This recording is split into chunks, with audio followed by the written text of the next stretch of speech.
আমার নবীর জীবনে নবীজি যত গোষ্ঠী ইহুদি বলেন, নাসারা বলেন, মুশরিক বলেন, পৌত্তলিক বলেন, বিভিন্ন সম্প্রদায়ের যত গোষ্ঠী রাসূলকে কষ্ট দিয়েছে, তার চেয়ে বেশি কষ্ট রাসূল পেয়েছেন কাদের দ্বারা? মুনাফিকের দ্বারা। সেই মুনাফিক মনে হয় আমাদের দেশে নাই? আসতে বলবেন না, আছে না? নাই? আচ্ছা,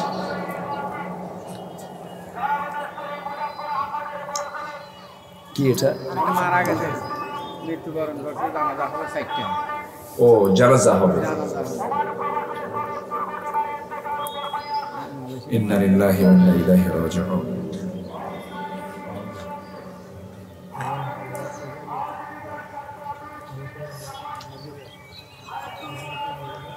আচ্ছা, চলে যাচ্ছে। আচ্ছা, ঠিক আছে। যে এটা জরুরি সংবাদ তো। যে আমরা যার মৃত্যুর সংবাদ শুনলাম, আমরা দোয়া করি আল্লাহ তুমি তার জিন্দেগীর সকল গুনাহকে মাফ করে দাও। জোরে বলি আমিন।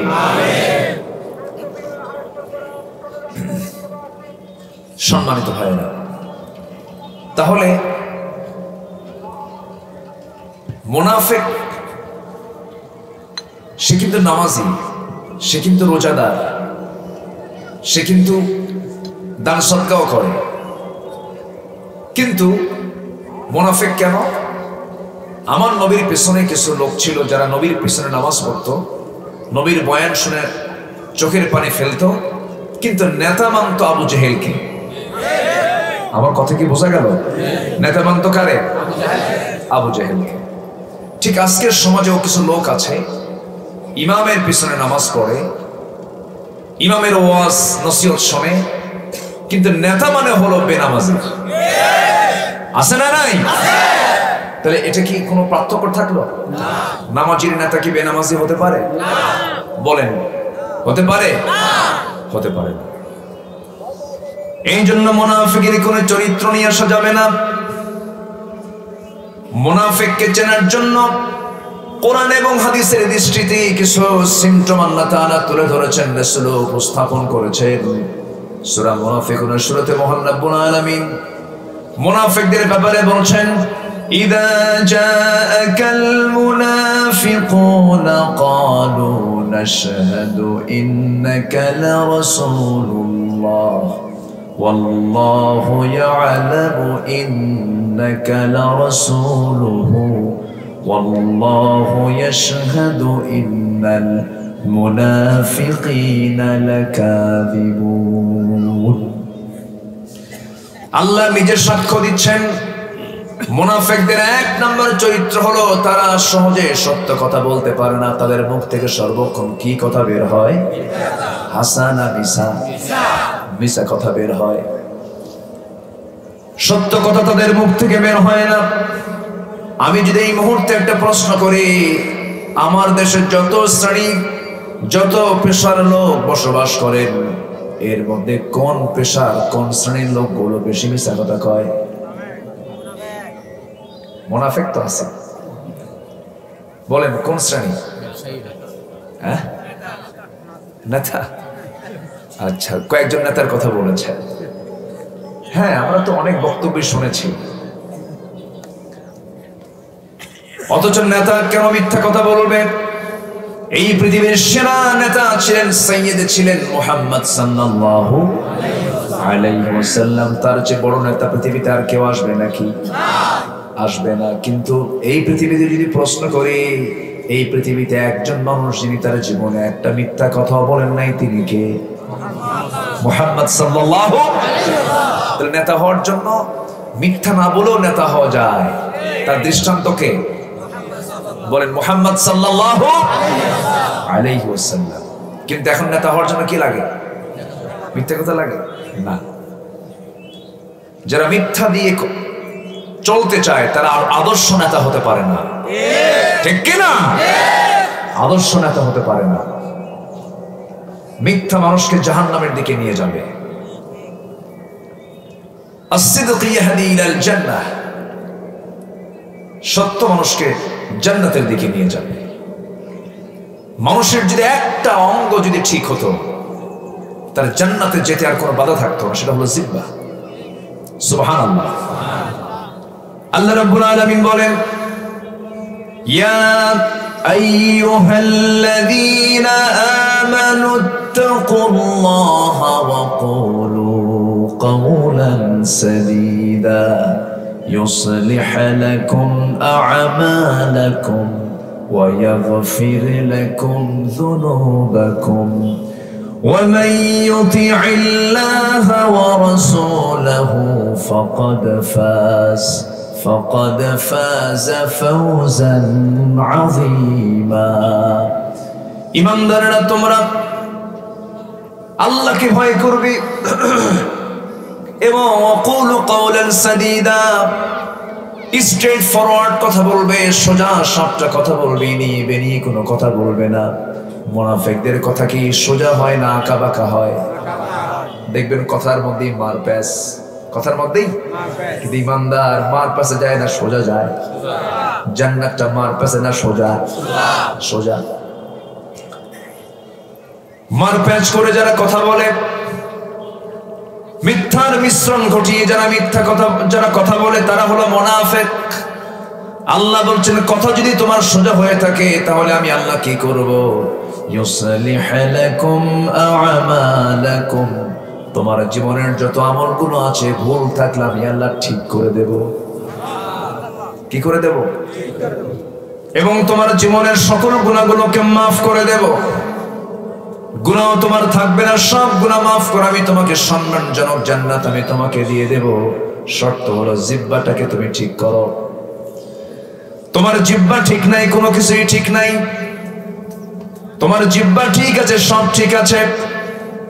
ইদা আসবাহা ইবনে আদম ফাইনাল আ'দা কুল্লা শাইইন তাকফুরুল লিসান ইত্তাকিল্লাহা ফিনা ফাইন্নামা নাহনু বিক ফাইন ইসতাকামতা ইসতাকামনা ওয়া ইন ওয়াজাজতা ওয়াজাজনা আও কামা ক্বালা আলাইহিস সালাতু ওয়াস সালাম।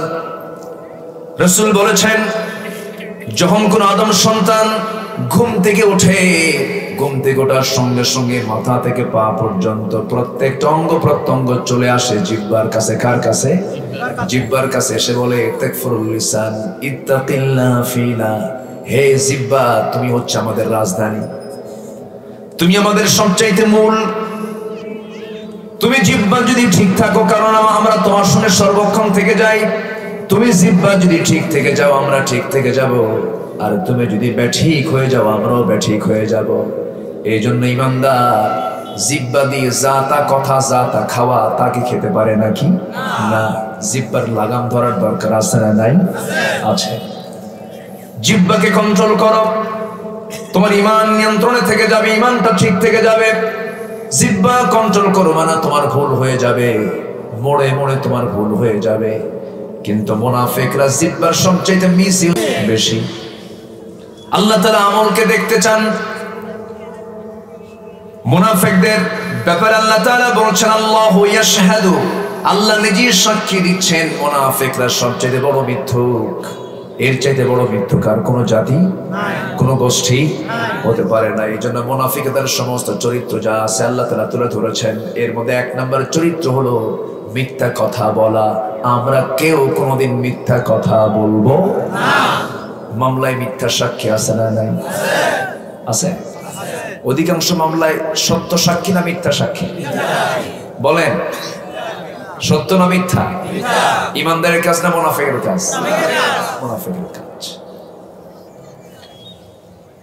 আমার বন্ধুগণ, এমনও মামলা আছে নিরপরাধ মানুষ, সে কিছুই জানে না, চুল পরিমাণ তার কোনো দোষ নাই। মামলার যে বাদী হয়ে মামলা করেছে সে নিজে জেতার জন্য সম্পূর্ণ জানে আমি যার বিরুদ্ধে মামলা করতেছি তার চুল পরিমাণ কোনো দোষ নাই। আপনার এই মিথ্যা মামলার কারণে, আপনার এই মিথ্যা সাক্ষী দেওয়ার কারণে যে লোকটা নিরপরাধ ভাবে, যে লোকটা অন্যায় ভাবে এই জুলুমের শিকার হলো, সে যদি তার মার খেদমত থেকে বঞ্চিত হয়ে যায়, স্ত্রী খেদমত থেকে বঞ্চিত হয়ে যায়, সন্তানদের হক আদায় করা থেকে যদি বঞ্চিত হয়ে যায়, এই যে আপনার কারণে মার খেদমত করতে পারলো না, স্ত্রী খেদমত করতে পারলো না, সন্তানের খেদমত যে করতে পারলো না, এই যে হকগুলো নষ্ট হলো, এই সমস্ত পদের সমস্ত দায় কিয়ামতের দিন আপনার পিঠে চলে যাবে। কথা কি বোঝা যায়? আমার বন্ধুগণ, আমার ভাইয়েরা, এই জন্য আমরা এই দুনিয়াতে এসেছি। কাফের হয়ে মরতে চাই না, মুশরিক হয়ে মরতে চাই না, ফাসিক হয়ে মরতে চাই না, জালিম হয়ে মরতে চাই না। আমরা মরতে চাই হলো মুমিন হয়ে। কি হয়ে বলেন? আল্লাহ তাআলা মুমিন নামে সূরা নাযিল করেছেন। সূরা মুমিনুন নামে একটা সূরা দিয়েছেন। যারা পারেন সুন্দর করে বলুন, ক্বাদ আফলাহাল মুমিনুন الذين هم في صلاتهم خاشعون والذين هم عن اللغو معرضون والذين هم للزكاة فاعلون والذين هم لفروجهم حافظون إلا على أزواجهم أو ما ملكت أيمانهم فإنهم غير ملومين فمن ابتغى وراء ذلك فأولئك هم العادون والذين هم لأماناتهم وعهدهم راعون والذين هم على صلواتهم يحافظون أولئك هم الوارثون الذين يرثون الفردوس هم فيها خالدون جنبون الله আল্লাহ তাআলা বলেছেন, ওই সমস্ত মুমিনরা সফল যাদের মধ্যে 7টা গুণ পাওয়া যাবে, 7টা সিম্পটম যাদের মধ্যে পাওয়া যাবে, তারা হলো সফল মুমিন। নাম্বার 1 হলো যারা নামাজটা সুন্দর করবে, যারা নামাজটা সুন্দর করবে, খুশুর সঙ্গে নামাজটা পড়বে। নাম্বার 2 হলো যারা অনর্থক কথা থেকে জিহ্বাকে দূরে রাখবে। নাম্বার 3 হলো যাকাতটাকে ঠিক রেখে যারা সম্পদকে পবিত্র রাখবে। নাম্বার 4 হলো যারা লজ্জাস্থানের হেফাজত করবে। নাম্বার 5 হলো যারা ওয়াদা ঠিক রাখবে। নাম্বার 6 হলো যারা আমানত ঠিক রাখবে। নাম্বার 7 হলো যারা নামাজ দিয়ে শুরু করে নামাজ দিয়ে শেষ করে বলছেন যারা নামাজের ব্যাপারে যত্নবান হবে। এই 7টা গুণ যার মধ্যে পাওয়া যাবে, আমি আল্লাহ তাকে জান্নাতুল ফেরদাউসের ওয়ারিস বানাইয়া দেব। একটু আস্তে বলি সুবহানাল্লাহ, জোরে বলি সুবহানাল্লাহ। কিন্তু এই 7টা কাজ কখনো মুনাফিকরা করতে পারে না। নামাজ পড়ে কিন্তু নামাজটা দেখানোর জন্য পড়ে। ফাওয়াইলুল লিল মুসাল্লিন আল্লাযীনা হুম আন সালাতিহিম সাহুন। এটা হচ্ছে মুনাফিকদের নামাজ। আমরা মুনাফিকদের মতো নামাজ পড়তে চাই না, মুমিনদের মতো আমরা নামাজ পড়তে চাই। আমার বন্ধুগণ, মুমিনরা নামাজ পড়লে খুশুর সাথে, মুমিনরা তার জিহ্বাকে কন্ট্রোল করবে, লজ্জাস্থানকে হেফাজত করবে। আজকের মাহফিল আমি লক্ষ্য করে দেখছি ম্যাক্সিমাম যুবকরা আজকের মাহফিল উপস্থিত। আলহামদুলিল্লাহ, জোরে বলি আলহামদুলিল্লাহ।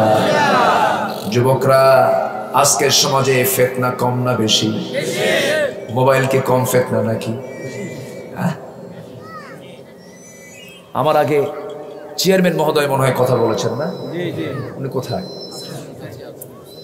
আছেন? তো খুবই চমকপ্রদ কথা বলেছিলেন তিনি। সম্মানিত ভাইয়েরা, একটা জাতির ধ্বংসের জন্য আগে টার্গেট করতে হয় হলো যুব সমাজকে।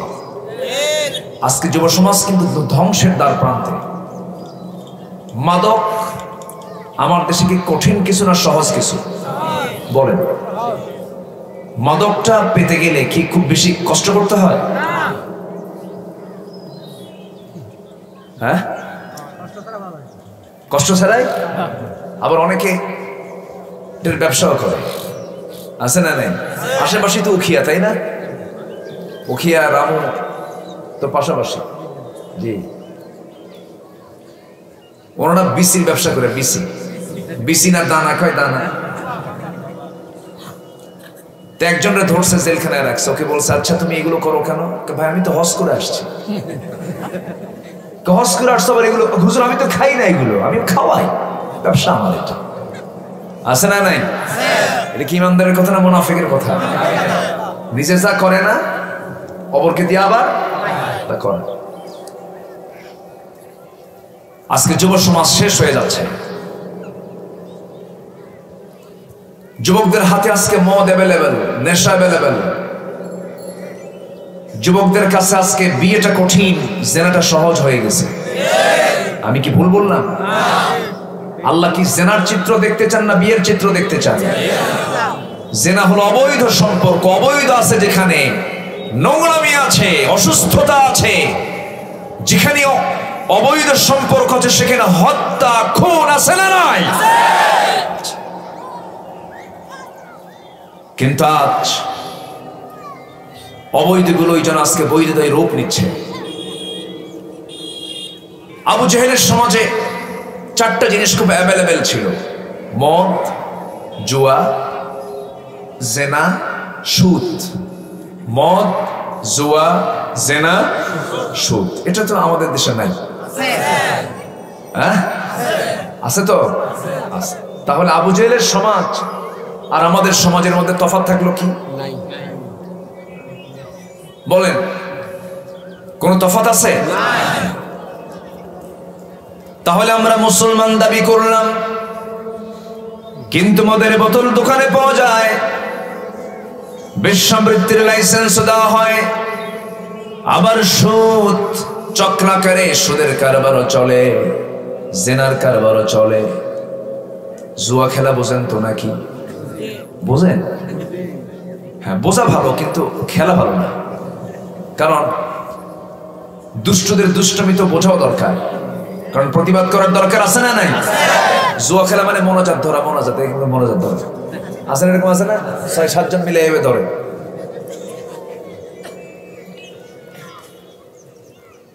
এগুলো সব হলো শয়তানের কাজ। আমার দেশে হাজার হাজার ওয়াজ মাহফিল চলে, লক্ষ লক্ষ মসজিদ যে দেশে, এরপরে লক্ষ লক্ষ আলেম উলামা, লক্ষ লক্ষ হাফেজে কোরআন, মাহফিল চলছে, ওয়াজ চলছে, মানুষ শুনতেছে। কিন্তু দিন দিন মদের বোতল কমছে না বাড়ছে? সুদের কারবার কমছে না বাড়ছে? জেনার কারবার কমছে না বাড়ছে? তাহলে মাদ্রাসা, মসজিদ, এই যে ওয়াজ মাহফিল গুলো চলতেছে, এর মধ্য দিয়া সমাজ থেকে এগুলো বন্ধ করা যাবে না। বন্ধ করার জন্য জায়গা মতো বন্ধ করার সিস্টেম ইসলামও আছে না নাই? আসতে বলবেন না, আছে না নাই? জায়গা মতো সূরা শুরা, আল্লাহ তাআলা একটা সূরা নাযিল করেছেন, ওয়ামরহুম শুরা বাইনাহুম। যে কোনো কাজ তোমরা করতে যাবে পরামর্শের ভিত্তিতে, কিন্তু পরামর্শ করবে চোর না ভালো মানুষ? কিন্তু এখন পরামর্শ করে কারা? মদখোর পরামর্শ করলে তো মদের বিলি পাস হবে, সুদখোর পরামর্শ করলে তো সুদের বিলি পাস হবে। কষ্ট হচ্ছে? উচিত কথায় বন্ধ বাজার, গরম ভাতে। ও, এই কথা এলাকায় আছে? আচ্ছা, আমার ভাইয়েরা,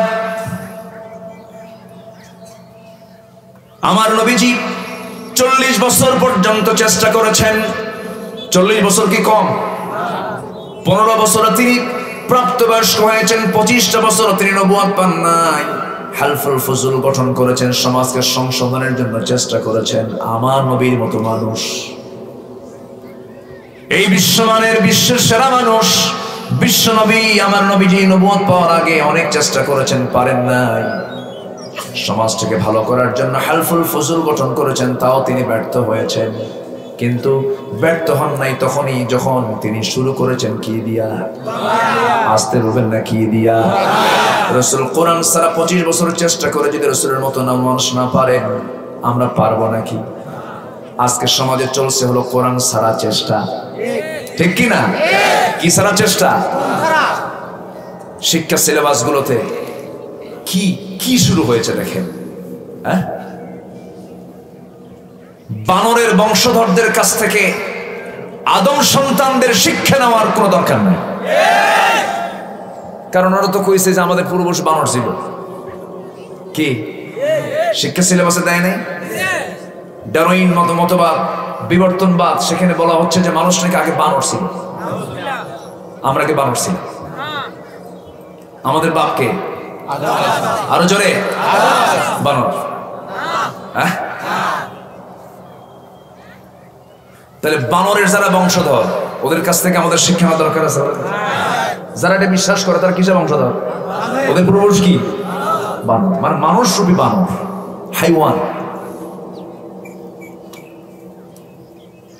আমার বন্ধুগণ, পৃথিবীর প্রথম মানুষ ছিলেন, খাঁটি মানুষ ছিলেন, নবী ছিলেন, বিজ্ঞানী ছিলেন, জ্ঞানী ছিলেন।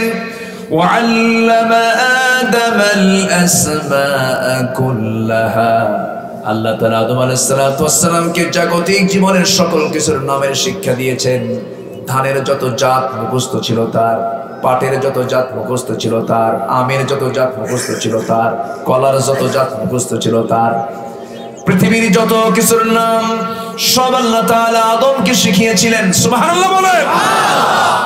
তাহলে আমাদের পিতা যিনি আদম, তিনি কি মূর্খ ছিলেন না জ্ঞানী ছিলেন? বানর না মানুষ? তাহলে এগুলো পাইলো কোথায়? এগুলো পাইছে কোথায়? এই সমস্ত শিক্ষা মুসলমান বিশ্বাস করতে পারে না। সম্মানিত ভাইরা, মসজিদ বানালেই ইমানদার হওয়া যায় না।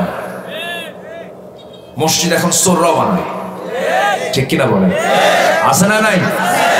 মসজিদ কমিটির সভাপতি বিশিষ্ট সুদখোর, সেক্রেটারি মদখোর, ক্যাশিয়ার বিশিষ্ট জেনাকার, আছে না নাই?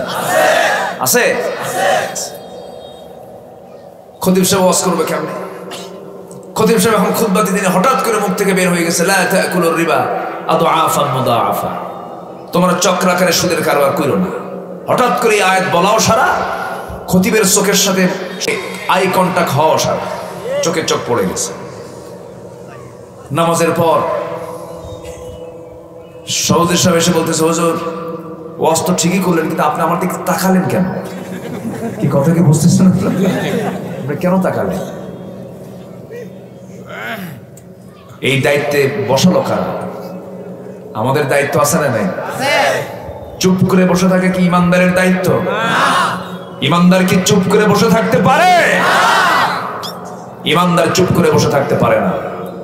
উচিত ছিল ওই সমস্ত মদখোর, শরাবখোর, সুদখোরদের এই সমস্ত দায়িত্ব থেকে কান ধরে ধাক্কা দিয়ে বের করে দেওয়া, কিন্তু আমরা তো তা করি না। আমরা অন্যায়, হয়তো কিছু লোক আছে অন্যায় করি না, কিন্তু আবার অন্যায় আমরা সহি। যিনি ইমানদার তিনি নিজে অন্যায় করবেন না, অন্যায় সহ্য করতে পারবেন না। এটা হচ্ছে ইমানদারের বৈশিষ্ট্য। আর চুপ যে থাকবে, কথা যে বলবে না, তার মধ্যে এটা মুনাফিকের লক্ষণ। কিছু লক্ষণ মুনাফিকের লক্ষণ। আমার ভাইয়েরা, আচ্ছা আজান মনে হয় হবে না, আজান হোক না। আমরা যদি নামাজটা আজকে একটু পড়ে পড়ি, সমস্যা হবে? কারো কোনো অসুবিধা আছে? জোরে বলি ইনশাআল্লাহ। আমি খুবই আনন্দিত যে আজকের এই মাহফিলে এত মানুষ আপনারা হাজির হয়েছেন, বলি আলহামদুলিল্লাহ। বসার তার অ্যাকোমোডেশন যা করেছেন তা ক্রস করে ওভার হয়ে গেছে। এতে প্রমাণ করে এলাকার মানুষ ইসলামকে, কোরআনকে ভালোবাসেন, বলি আলহামদুলিল্লাহ। জোরে বলি আলহামদুলিল্লাহ।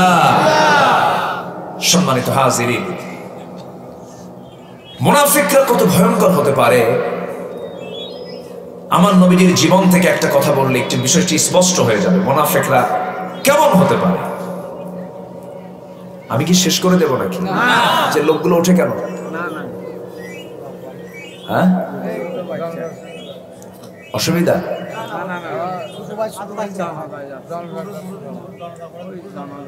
ও আচ্ছা, একটু বসেন। আমার নবীজি কোন কোন একটা যুদ্ধের ময়দানে গিয়েছিলেন।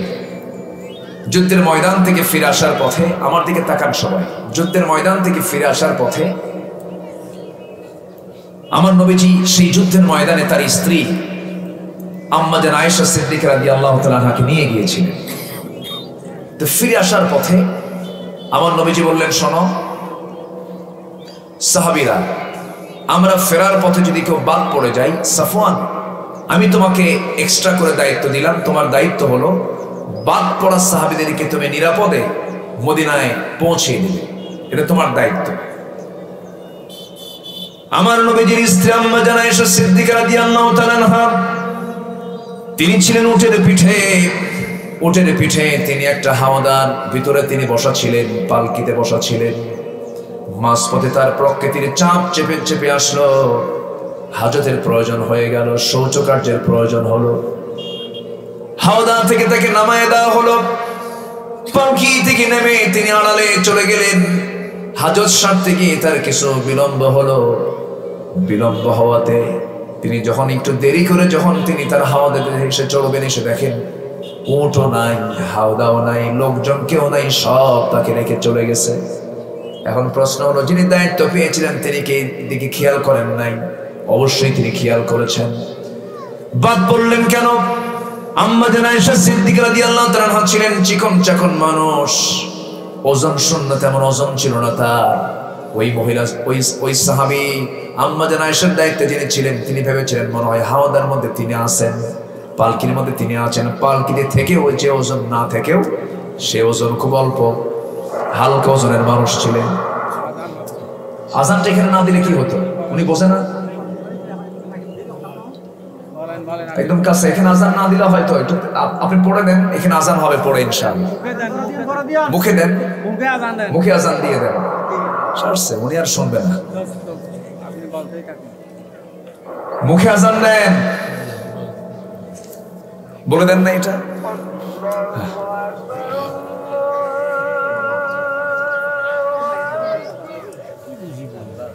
কোনো শৃঙ্খলা নাই তো, কোনো সিস্টেম নাই, কিন্তু প্ল্যান করে তো বলতে হয় এগুলো সব। না না সমস্যা নাই, কিন্তু এটা আমরা আধা ঘন্টা বাড়ায় দেবো, সমস্যা কি? ভাইজান আমি কি যেতে বলেছি আপনাদের? আপনি যাচ্ছেন কেন? একটু মেহেরবানি করে বসুন না, আমার দিকে তাকান, বসুন, একজন জবাব দেন। সম্মানিত ভাইয়েরা, সম্মানিত বন্ধুগণ, আমার দিকে তাকান। তা আমার নবীজি যখন আসতেছিলেন তখন আম্মা জান আয়েশা সিদ্দিকা রাদিয়াল্লাহু তাআলা আনহা তিনি যখন বাদ পড়ে গেলেন, দায়িত্বপ্রাপ্ত সাহাবী সাফওয়ান রাদিয়াল্লাহু তাআলা আনহু তিনি সবার পরে আসতেছেন। কারা কারা বাদ পড়ে গেছেন? বাদ তো পড়ে নাই কেউ, বাদ পড়েছেন মিসেস মুহাম্মদ সাল্লাল্লাহু আলাইহি ওয়াসাল্লাম। আমার নবীজির স্ত্রী আম্মা জান আয়েশা সিদ্দিকা রাদিয়াল্লাহু তাআলা আনহা বাদ পড়ে গেছেন।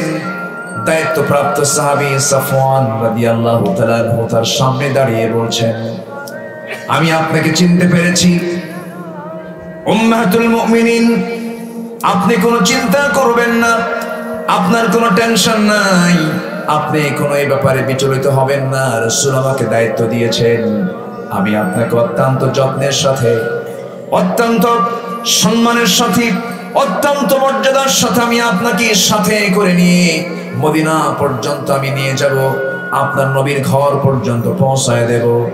আমার নবীজি এই অর্ডার তাকে দেওয়ার কারণে আম্মা জান আয়েশা সিদ্দিকা রাদিয়াল্লাহু তাআলা আনহাকে রাতের বেলা তাকে অত্যন্ত সম্মান মর্যাদার সাথে তাকে সঙ্গে করে নিয়ে ঘোড়ার পিঠে করে তাকে মদিনার নবীজির ঘর পর্যন্ত পৌঁছায় দিলেন।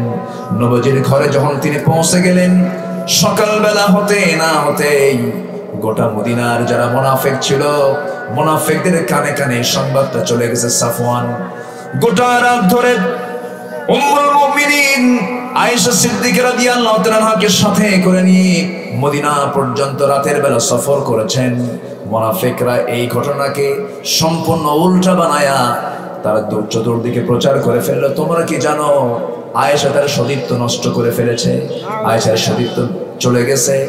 ব্রেকিং নিউজ হয়ে গেল, সকালবেলা আপডেট নিউজ হয়ে গেল, তোমরা জানো নাকি আয়েশার চরিত্র ঠিক নাই? জোরে কোন নাউজুবিল্লাহ। এরকম লোক তো এরকম সমাজে নাই। আসতে বলে আছে না নাই?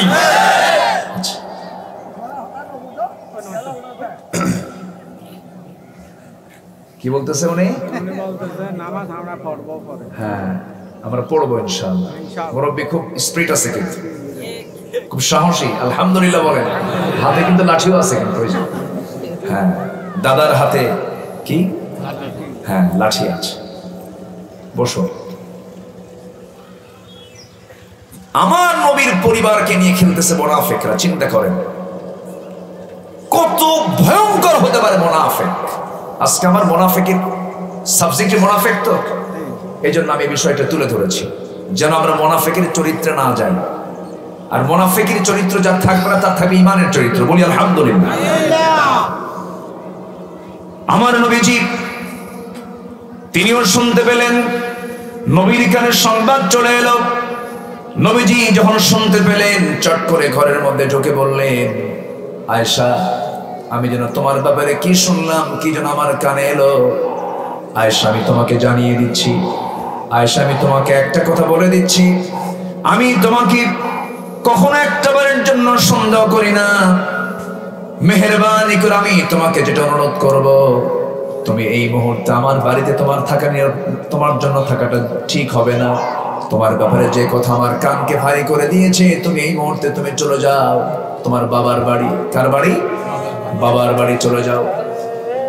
বাবার বাড়িতে জানা গেলে পরে এই বিষয়টা আমার কাছে কেমন যেন জটিল মনে হচ্ছে। আমি তোমাকে সন্দেহ করি না। আম্মা জান আয়েশা সিদ্দিকা রাদিয়াল্লাহু তাআলার কানে যখন এই কথাটা চলে গেল, স্বামীর মুখ থেকে যদি এমন জাতীয় কথা যদি কোনো স্ত্রীর কানে চলে যায়, মনটাকে ঠিক থাকার কথা নাকি? নবীজির মনটাও ঠিক নাই, আম্মা জান আয়েশার মনটাও ঠিক নাই। আম্মা জান আয়েশা চোখের পানি ফেলতে ফেলতে বলছেন, ইয়া রাসূলুল্লাহ, ইয়া হাবিবাল্লাহ, আপনি শুধু আমার স্বামী নন, আপনি হচ্ছেন আল্লাহর নবী। আপনি আমাকে অর্ডার দিয়েছেন, অবশ্যই আমি যেতে বাধ্য। আমি চলে যাচ্ছি, তবে একটা কথা আমি আপনাকে জানিয়ে দেই ইয়া রাসূলুল্লাহ, আমার বিয়ের ফয়সালা কিন্তু দুনিয়ার কোনো জায়গায় বিয়ের ফয়সালা হয় না। আমার বিয়ের ফয়সালাটা হয়েছে আসমানে। আমার বিয়ের মাধ্যম হচ্ছেন আরশের মালিক আল্লাহ রাব্বুল আলামিন। তিনি আমাকে বিয়ের নির্দেশ দিয়েছেন আপনাকে। আমি চলে যাচ্ছি আমার বাপের বাড়ি, তবে আমার এই সিদ্ধান্তের ফয়সালা সম্পূর্ণ আমি ভরসা করলাম আমি আমার আল্লাহর উপরে। জোরে কোন সুবহানাল্লাহ। আমার নবীর পরিবারে একটা অস্থিরতা সৃষ্টি করে দিল মুনাফিকেরা। মুনাফিকদের কাজ হলো ব্যক্তি, সমাজ, পরিবার, রাষ্ট্রে হট্টগোল সৃষ্টি করা, বিশৃঙ্খলা সৃষ্টি করা। আছে না নাই? এই চরিত্রের লোক কিন্তু সমাজে আছে। আমার নবীর পিছনে ইক্তেদা করেছে, অথচ নবীর পিছনে নামাজ পড়ার পরও নবীজি সিলেক্ট করা, নবীজি তালিকা তৈরি করেছিলেন। নবীজির তালিকায় 82 জন মুনাফিক ছিল। কতজন? 82 জন। নবীর পিছনে তারা নিয়মিত নামাজও পড়ত। তবে হ্যাঁ, মুনাফিকরা নামাজ পড়তে পারে, তবে ফজর এবং এশার নামাজটা এরা পড়তে পারে না। ফজর আর বলেন, ফজর আর এশা। আমরা কি নামাজ পড়ি? ফজর আসতে কম কেন? ভালো করে দেখো, যদি আপনি আড়াল করেন মিশা কথা বলে, এটা আরেক মুনাফিকের লক্ষণ। কথা বুঝতেছেন না? আমরা ফজর নামাজ পড়বো তো ইনশাআল্লাহ। এশার নামাজ, হ্যাঁ, নামাজ কয় ওয়াক্ত? মূলত মুনাফিকরা জোহর পড়ে, আসর পড়ে, মাগরিব পড়তে পারে, কিন্তু ফজর আর এশার নামাজ পড়তে পারে না। মুনাফিকের লক্ষণ কিন্তু ইমানদারের মধ্যে আসতে পারে, কিন্তু ইমানদারকে সচেতন হতে হবে। আমার বন্ধুগণ, নবীজির এক সাহাবীর কাছে দেওয়া সেই লিস্টের তালিকা যিনি বহন করতেন, মাঝে মাঝে সাইয়েদনা ওমর ফারুক তার কাছে যেতেন, গিয়ে বলতেন, ভাই দেখো তো ওই তালিকার মধ্যে আমি ওমর, আমার নামটা আছে নাকি? কথা বোঝা গেল? আমার নামটা আছে নাকি? ওমরের মতো মানুষ নিজেকে সন্দেহ করতেন। বলতেন দেখো তো আমার নামটা আছে নাকি। সঙ্গে সঙ্গে সেই সাহাবী বলতেন ভাই ওমর আপনি আমাকে কি প্রশ্ন করলেন, আপনার নামটা এই তালিকায় থাকবে, আপনি কেন সন্দেহ করেন? কি দেখো আমারও সন্দেহ লাগে, আমার কেমন যেন মনে হয়।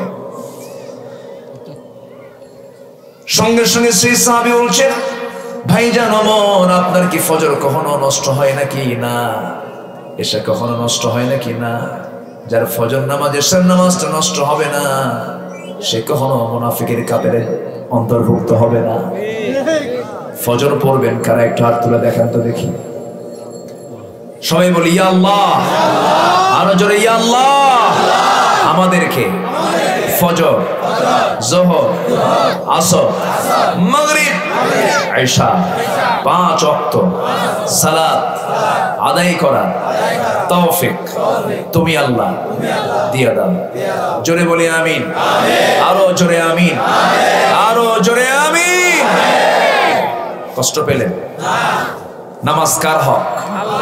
আসতে বলবেন নামাজ কার হক? আল্লাহর হক।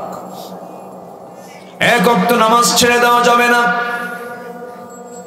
মুনাফিকরা তাদের ভিতরে নামাজের অবহেলা থেকে যায়, নামাজের গাফলতি থেকে যায়, কিন্তু ইমানদার নামাজে খুব পাঞ্চল হয়। আজকে আমরা এই জায়গায় একসঙ্গে নামাজ পড়বো ইনশাআল্লাহ। পড়বেন তো না দৌড় মারবেন? হ্যাঁ পড়বেন সবাই? অজু ছাড়া না অজু সহ? অজু সহ। অজু করা ফরজ, নামাজ পড়াও ফরজ। আমার বন্ধুগণ, আমার দেশে ওয়াজ শোনার বহু মানুষ, কিন্তু যখন বলা হয় নামাজটা পড়ো না কেন, ফজরের সময় ওজোর পানি খুব ঠান্ডা, আছে না? ওয়াজ শুনতে মজা লাগে কিন্তু নামাজ পড়তে মজা লাগে না। এটা কি ইমানদারের লক্ষণ না মুনাফিকের লক্ষণ? মুনাফিকের লক্ষণ। আম্মা জান আয়েশা সিদ্দিকা রাদিয়াল্লাহু তাআলা আনহা চলে গেলেন বাবার বাড়ি। বাবা কথা বলে না, মাও কথা বলে না, কারণ রাসূল তাকে সেই বাড়ি থেকে তার বাবার বাড়িতে যাওয়ার জন্য পরামর্শ দিয়েছেন। একটা মেয়ের জীবনের সবচেয়ে বড় কষ্ট যখন স্বামীর মুখ থেকে আসে তুমি তোমার বাবার বাড়ি চলে যাও। আমার নবীর খুব কষ্ট হচ্ছে। নবীজি রাতের বেলা ঘুমাতে যান, হাত আগায় দেন, আয়েশা আসতে মনে করে, কিন্তু আয়েশাকে যখন কাছে পান না আমার নবীজির বুকটা খান খান হয়ে যায়। নবীজির চোখের পানি দিয়ে যায়, নবীজির চোখের পানি দিয়া বালিশগুলো ভিজে যাচ্ছে, সেজদায় জায়নামাজ ভিজে যাচ্ছে। নবীজি কাঁদতেছেন, হারে মুনাফিকরা কি ষড়যন্ত্র শুরু করেছে। নবীও কান্দে, আয়েশাও কান্দেন, মুনাফিকরা মুনাফিকরা এখনো হাসার লোক আছে না নাই? এখনো আছে, মিষ্টি খায়। পবিত্র কাবার ইমাম কনসার্টের বিরুদ্ধে কথা বলেছেন, বেহায়াপনার বিরুদ্ধে কথা বলেছেন, অপসংস্কৃতির বিরুদ্ধে কথা বলেছেন। খুতবারত অবস্থায় তাকে গ্রেফতার করে কট করে জেলখানায় ঢুকিয়ে তাকে 10 থেকে 12 বছরের সাজা দেওয়া হয়েছে। এই সমস্ত কাজ যারা করে তারা ইমানদার হতে পারে না, তারাই মুনাফিক। কারণ মুনাফিকদের কাজ হলো তারা ইয়ামুরুনা বিল মুনকার ওয়া ইয়ানহাউনা আনিল মা'রুফ। তারা অসৎ কাজের আদেশ দেয় আর সৎ কাজের বাধা দেয়। আর ইমানদাররা সৎ কাজের আদেশ দেয়, অসৎ কাজের বাধা দেয়। এটা কি মোল্লার কথা না আল্লাহর কথা? আল্লাহর কথা। আমার নবীজির এই অস্থিরতা কাটলো না। মুনাফিকরা সব হাসতেছে, দেখো মুহাম্মাদের ঘরে আগুন ধরে গেছে। আমার নবীজিকে অস্থিরতার মধ্যে রেখে দিল। সাহাবায়ে কেরাম চরম কষ্টের মধ্যে আছেন। আম্মা জান আয়েশা শুকায়া শুকায়া পাটখড়ির মতো হয়ে গেছেন, নখের মতো হয়ে গেছেন। এখনো ফয়সালা আসে না, কোনো ফয়সালা এখনো আসে নাই। এখান থেকে একটা বিষয় ক্লিয়ার, সেটা হলো গায়েবের মালিক একমাত্র কেবলমাত্র কে? গায়েব কে জানেন? রাসূল যদি জানতেন তিনি বলতেন আয়েশা তোমার যাওয়ার দরকার নাই, ওগুলো সব মুনাফিকরা, কোনো সমস্যা নেই, তুমি আমার কাছে থাকো। তিনি কি তা বলেছেন? তা বলেনি। কিন্তু আমার দেশের কিছু দরবারের ভণ্ডরা ওরা আবার গায়েব জানে, আছে না? ওরা গায়েব জানে। বাচ্চা হয় না, গিয়ে বলে, বাবা বাচ্চা তো নাই, এটা বাচ্চা দেওয়া যাবে কি? বাচ্চা কি আমার হবে? ও কি বাচ্চা দেওয়ার মহাজন? সন্তান দেওয়ার মালিক কে? না দেওয়ার মালিক কে? দেন কে? দেন না কে? সিদ্ধান্ত কার? সিদ্ধান্ত কার? আপনি যখনই আপনি কারো কাছে সন্তান চাবেন, কোন কিছুর জন্য যখন আপনি কারো কাছে ধারণা দিবেন, এটা কি ইমানদারের কাজ না মুশরিকের কাজ, তখন আপনি কিসের অন্তর্ভুক্ত হলেন? মুশরিক। আমার নবীজি কোনো গায়েব জানতেন না, এই জন্য বলে ফেললেন, যাও তোমার বাবার বাড়ি চলে যাও। বেশ কিছুদিন পার হয়ে গেল, আম্মা জান আয়েশা সেজদায় পড়ে পড়ে কাঁদেন, তার বাবাও তার সঙ্গে কথা বলা ছেড়ে দিয়েছে। আম্মা জান আয়েশা বলেন, আমি নিজেকে ধন্য মনে করি, আল্লাহ তাআলা আমাকে এক্সট্রা করে 9টা শ্রেষ্ঠত্ব দান করেছেন। 9টা শ্রেষ্ঠত্ব আল্লাহ পাক আমাকে দিয়েছেন। নাম্বার 1, আমি আয়েশা, আমি নিজেকে ধন্য মনে করি, আমি একমাত্র নবীজির ঘরে নববধূ হয়ে 13 বছর বয়সে পদার্পণ করেছি। 7 বছর আমার বিয়ে হয়েছে, এমন কোন ঘটনা নবীর কোন স্ত্রীর ক্ষেত্রে হয় নাই। নাম্বার 2 হলো আমি একমাত্র কুমারী। নাম্বার 3 হলো আমি জিবরাইলকে নিজের চোখে দেখেছি, যেরকম সুবহানাল্লাহ। এরপর আমি আমার নবীর সঙ্গে একই বিছানায় যখন শুয়ে থাকতাম, একই চাদরের নিচে, ওই সময় জিবরাইল ওহী নাযিল করতেন। আমি আয়েশা নিজেকে ধন্য মনে করি, আমার বিয়ের ফয়সালা দুনিয়ার কোথাও হয় নাই, আমার বিয়ের ফয়সালাটা আসমান থেকে হয়েছে, আল্লাহ তাআলা নিজে ফয়সালা করে দিয়েছেন। আমি আয়েশা নিজেকে ধন্য মনে করি, আমি আয়েশা, আমার রাসূল আমার ব্যাপারে বলেছেন, সুরিত খাবার যেমন শ্রেষ্ঠ খাবার, তেমনি আমার কাছে শ্রেষ্ঠ স্ত্রী হলো আমার আয়েশা। 7 দিন ধরে নবীজি বয়ান করছেন, সাহাবীরা সবাই এগুলো মনে রাখতে পারে নাই, কিছু মনে আছে কিছু মনে নাই।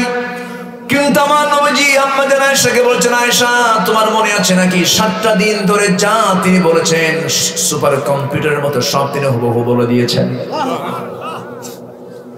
আমার নবীজির ইউনিভার্সিটির পরিপূর্ণ ফুল মহিলা প্রফেসর ছিলেন আয়েশা সিদ্দিকা রাদিয়াল্লাহু তাআলা আনহা।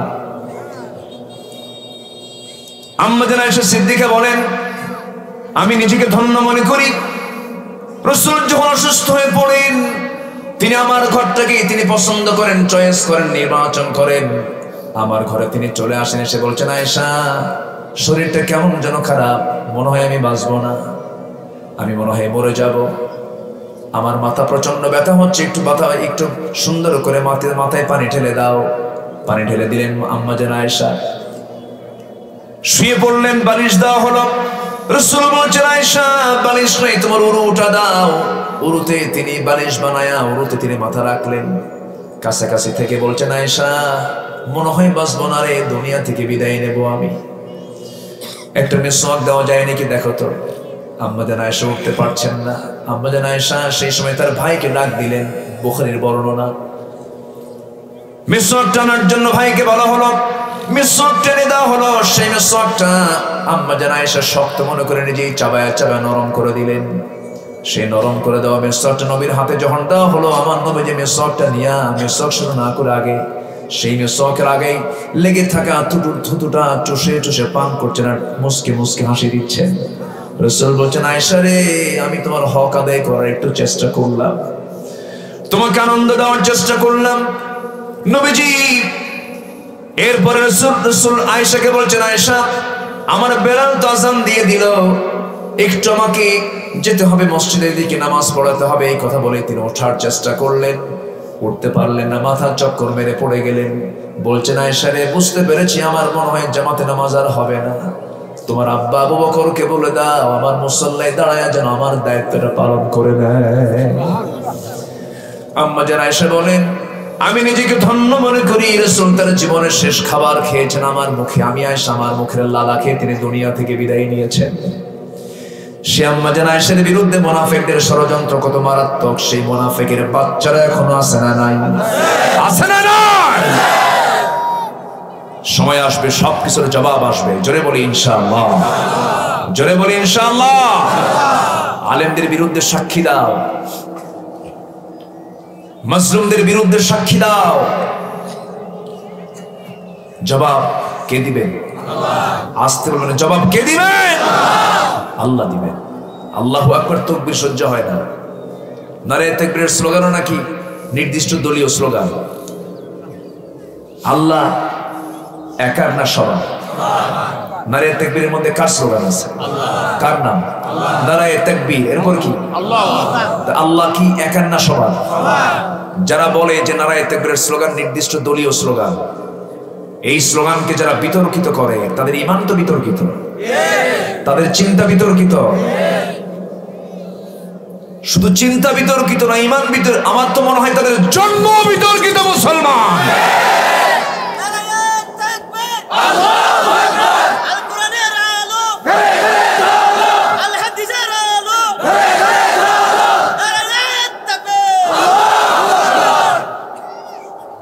আমি আমার ভাষায় বলতে চাই, যারা এই তাকবীরকে নিয়ে কথা বলেছে, এই তাকবীরকে যারা সমাজে দেখতে চায় না, অথচ এই তাকবীর নামাজের তাকবীর, আজানের তাকবীর, জানাজার তাকবীর।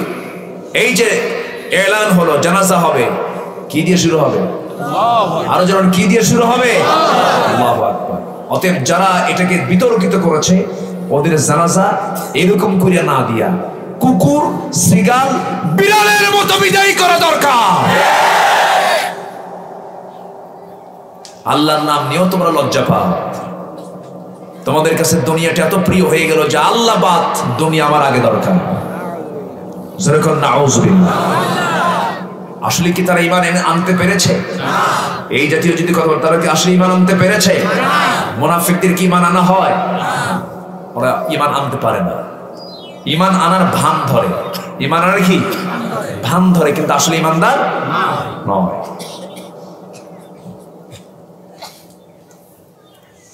নামাজ পড়া দরকার, নামাজ তো ফরজ।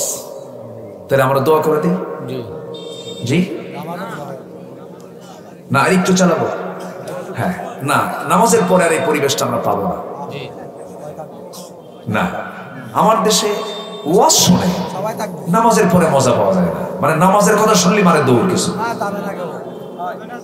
খুব ভালো, বলি আলহামদুলিল্লাহ, জোরে বলি আলহামদুলিল্লাহ। আজকের মাহফিল অনেক মা বোন আসছেন। আল্লাহ তুমি মা বোনদের অংশগ্রহণকে তুমি আল্লাহ কবুল করো। যুবকরা যারা আসছো আজকে মাহফিলে, আলহামদুলিল্লাহ, বলি আলহামদুলিল্লাহ। তোমরা তিনটা কাজ করবা তাড়াতাড়ি। এই তিনটা কাজ যদি করতে পারো, আল্লাহ তোমাদের রিজিকটা ডাবল করে দিবেন। যদি বলে সুবহানাল্লাহ। রিজিকের কোনো অভাব হবে না। নাম্বার 1, তাড়াতাড়ি বিয়ে করো। কেউ কিছু করে না। কি খুশি না বেজার? হ্যাঁ, চুপচাপ, কোনো আওয়াজ নাই। খুশি? হ্যাঁ, বিয়ে শাদী করতে হবে। যারা খুশি না ওরা ঠিক নাই। কি বিয়ে করতে চাবেই তারা যাদের চরিত্র ঠিক আছে, আর যারা বিয়ে করতে চায় না তাদের চরিত্র ঠিক রাখা মুশকিল। আমার মনে মনে চিন্তা, হুজুর বিয়ে যে করবো, মেয়ের বাপ তো রাজি হয় না, এরকমও তো আছে, ক্লেম আছে না নাই? আচ্ছা, সমাজে অনেক ঘাটতি আছে। আল্লাহ তাআলা জিনার দৃশ্য দেখতে চান না বিয়ের দৃশ্য দেখতে চান? জিনাকে বন্ধ করার জন্য কি চালু করা দরকার? বিয়েকে কঠিন না সহজ? আর জিনাকে কি করতে হবে? কঠিন করতে হবে। আজকে সমাজে জিনা সহজ না বিয়ে সহজ? জিনা সহজ। আল্লাহ তুমি সবাইকে বোঝার তৌফিক দিয়ে দাও। আমিন। জোরে বলি আমিন। নাম্বার 2, পিতামাতার খেদমত করবা যুবক। পিতামাতা দোয়া করবে, তোমার রিজিক ডাবল হবে। জোরে বলি সুবহানাল্লাহ। অনেক লম্বা লম্বা কথা ছিল, পারলাম না। আমি বুঝি নাই যে এত ভিতরে। আমি রামতে ওই যে ফুটবল নাকি, ফুটবল চত্বরের একটু আগে, প্রায় নামাজ, জুমার নামাজ, আমি অনেক আগে এসেছি। তো জুমার নামাজে বসলাম, সেখানে নামাজ শুরু হলো, নামাজ পড়লাম। নামাজ পড়ে এসে ভাবলাম যে রামুই তো, রামু যে এত দূরে তা তো বুঝে নাই। রামু তো আরো এখান থেকে 3 কিলোমিটার, আরো 3 কিলোমিটার। জি, কিন্তু যেখানে ফুটবল ওটাও কিন্তু রামু না? ওটা রামু না? ওটাও রামু উপজেলা, অনেক বড় তো। জি, যাই হোক, যে কথাগুলো হলো আমরা আমল করব, জোরে বলে ইনশাআল্লাহ। মুনাফিকদের কথা সত্য হয় না মিথ্যা হয়? যদি মিথ্যা বলি তাহলে কি হব আমরা? আস্তে কয়। ওয়াদা যদি ভঙ্গ করি তাহলে কি হব? আমানতের যদি খেয়ানত করি তাহলে কি হব? আচ্ছা, যদি মুখ থেকে যদি বাজে কথা, খারাপ গালি যদি বের হয়, ভাবতে হবে আমি কি হয়ে যাচ্ছি। তাহলে এই সমস্ত স্বভাবগুলো আমাদের জীবন থেকে আমরা মাইনাস করব, জোরে বলি ইনশাআল্লাহ। আরো জোরে বলি ইনশাআল্লাহ। অনেক কথা হলো, কারণ নামাজের সময় অনেক আগে এসেছে, আরো আধা ঘন্টা আগে নামাজের সময় চলে আসছে। আমি একটু এক্সটেন্ড করেছি, এই জন্য উঠতে আমার দেরি হয়েছে। এই জন্য সময়টা একটু বাড়ায় দিয়ে আসরের সালাতের দিকে তাকিয়ে যতটুকু হয়েছে আমরা বলে ফেলি আলহামদুলিল্লাহ। আরো জোরে বলি আলহামদুলিল্লাহ। সমাজ থেকে মদ, জুয়া, সুদ, জেনা এগুলো বন্ধ করার জন্য শুধু ওয়াজ হলে হবে না, শুধু নসিহত করলে হবে না, শুধু দাওয়াতি কাজ করলেই হবে না। আমার নবীজির মতো 13 বছর মক্কায় রাসূল মার খেয়েছেন, শেষের 10 বছর মার দিয়েছেন। মার শুধু খাইলে হবে না, মার দিয়ে বাতিলদের মোকাবেলা করে আল্লাহর জমিনের দ্বীন কায়েমের মধ্য দিয়ে এই সমস্ত অন্যায় দূর করার আন্দোলন করতে হবে, ঠিক কি না? এই উদাত্ত আহ্বান জানিয়ে আমি আমার কথা এখানে শেষ করছি।